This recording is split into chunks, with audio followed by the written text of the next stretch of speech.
what I'm talking about. Wait! Okay, now, from the beginning. Hit it, boys.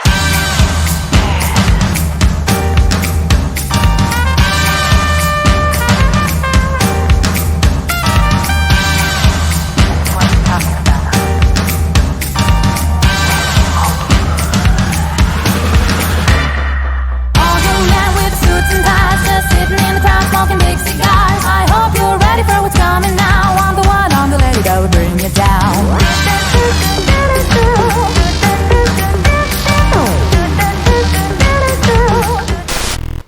1, 2, 3, go ahead. Hello everyone, welcome to Man in Black channel. Please don't forget to share, subscribe and press the bell icon. Today we are going to teach you past simple tense. Aşkın. Perfect.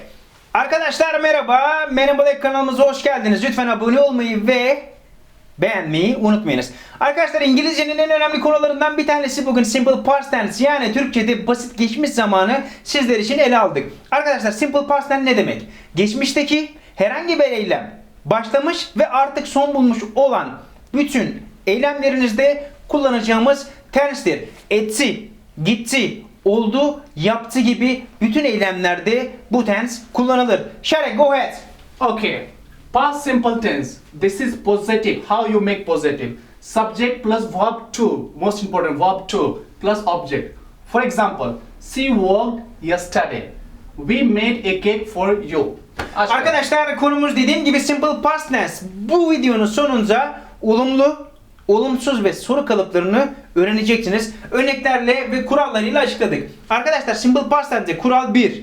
Subject ilk olarak özne. İkinci olarak verb to, fiilin ikinci hali. Üçüncü olarak da object, nesneyi kullanacaksınız. Örneğimiz she worked yesterday. O dün çalıştı. We made a cake for you. Biz senin ya da sizin için kek yaptık. Go ahead. Okay. How to make negative? Subject plus did not plus verb 1. Verb 1, not to, verb 1 plus object. She did not work yesterday. We did not make a cake for you. Perfect man. Arkadaşlar simple past tense'te nasıl olumsuz yapıldığını örneklerle görelim. Arkadaşlar unutmamamız gereken noktalardan bir tanesi. Özneden sonra gelen olumsuzluk did not'tır. Did not'tan sonra kesinlikle kullanacağınız fiil birinci haliyle. Son olarak da object nesne. Arkadaşlar she didn't work yesterday.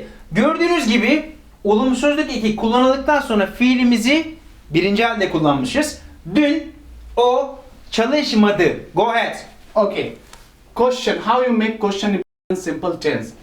Did plus subject plus verb 1 plus object. It doesn't matter what is the subject. You will always use did. Did not. In negative did not and in question did. It's not a problem. Did she work yesterday? Did we make a cake for you? Verb 1, not verb 2. Be careful because we already put verb 2 here. Aşkın. Everybody pay attention. This is really important. Arkadaşlar soru cümlesi yaparken özneniz ne olursa olsun did başa geliyor. Arkasından subject özneyi kullanıyoruz. Fiilimiz yine birinci halde. Arkasından time expression'ı kullanıyoruz. Örneklerimize bakalım. Did she work yesterday? Dün o çalıştı mı? İkinci cümlemizde did we make a cake for you? Biz senin ya da sizin için kek yaptık mı? Go ahead, Şarek. Okay, Ashkan, I want that you should translate to them. Yeah, go In ahead. present simple, we use like he, she, it, do, does. There was a little bit like mix. It was hard to understand. Okay. But in past simple tense, you just use did not and did. Perfect. There is no do or does. Arkadaşlar simple present tense'te öğrendik. He, she, it'te doesn't, I, you ve they'de don't. Fakat simple past tense'te böyle bir şey yoktur. Özneniz ne olursa olsun kullanacağınız olumsuzluk eki didn'tır. Sorularda ise did'tir. Yeah. Go ahead. Perfect. In long form, did not. In short form, didn't. Arkadaşlar Şarek sizlere olumsuzluk eki karşınıza nasıl gelebilir onları açıkladı. Şimdi ben açıklıyorum arkadaşlar. Did not ve didn't aynı olumsuzluk ekleridir. Karşınıza gelirse Karışmayın. Okay. The most important thing where you will use past simple tense. Complete action in the past and past habits. Arkadaşlar videonun başında sizlere belirttim. Tekrar belirtiyorum. Simple past tense'i nerelerde kullanacaksınız? Arkadaşlar geçmişte tamamlanmış eylemlerinizde ve geçmişteki alışkanlıklarınızda bu tense'i kullanabilirsiniz. Şarek, you wanna add up something please? Yeah.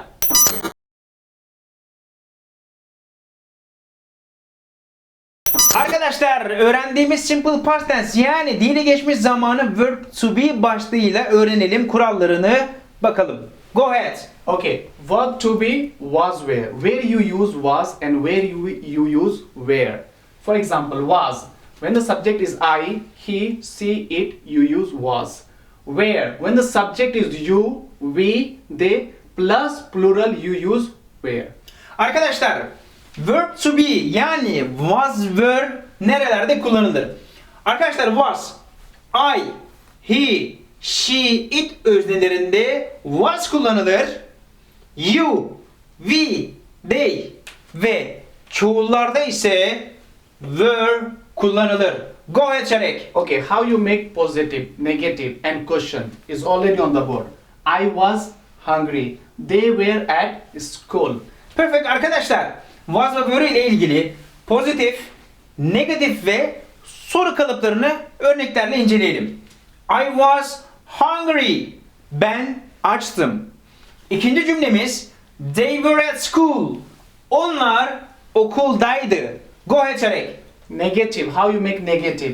I wasn't hungry. They weren't at school. Arkadaşlar negatif formuna bir göz atalım. I wasn't hungry. Ben aç değildim. They weren't at school. Onlar okulda değillerdi. Go ahead. Okay, question. Was I hungry? Were they at school? Arkadaşlar bir de soru kalıbına göz atalım. Was I hungry? Ben aç mıydım? Were they at school?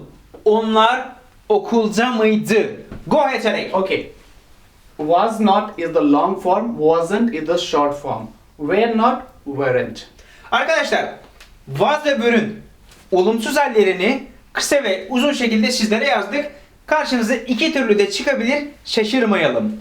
Was not, wasn't, were not, weren't gibi. Şerek, do you want to add up something? Yeah.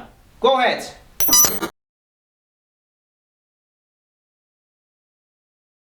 Evet arkadaşlar, simple past tense konusunu time expressions yani zaman ifadeleriyle göreceğiz şimdi. Yani bu zaman ifadelerini gördüğünüzde kullanacağınız tense simple past tense'dir. Şerek, go ahead. Okay. Yesterday, last night. Yesterday, dün, last night, geçen gece. Go ahead. Last week, last year. Last week, geçen hafta, geçen yıl. An hour ago, 2 days ago. An hour ago, bir saat önce. 2 days ago, 2 gün önce.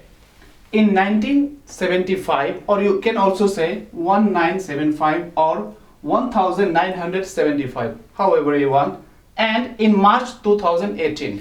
Arkadaşlar in 1975'te ya da bunu siz 1975 diye de okuyabilirsiniz. Şarek sizlere söyledi.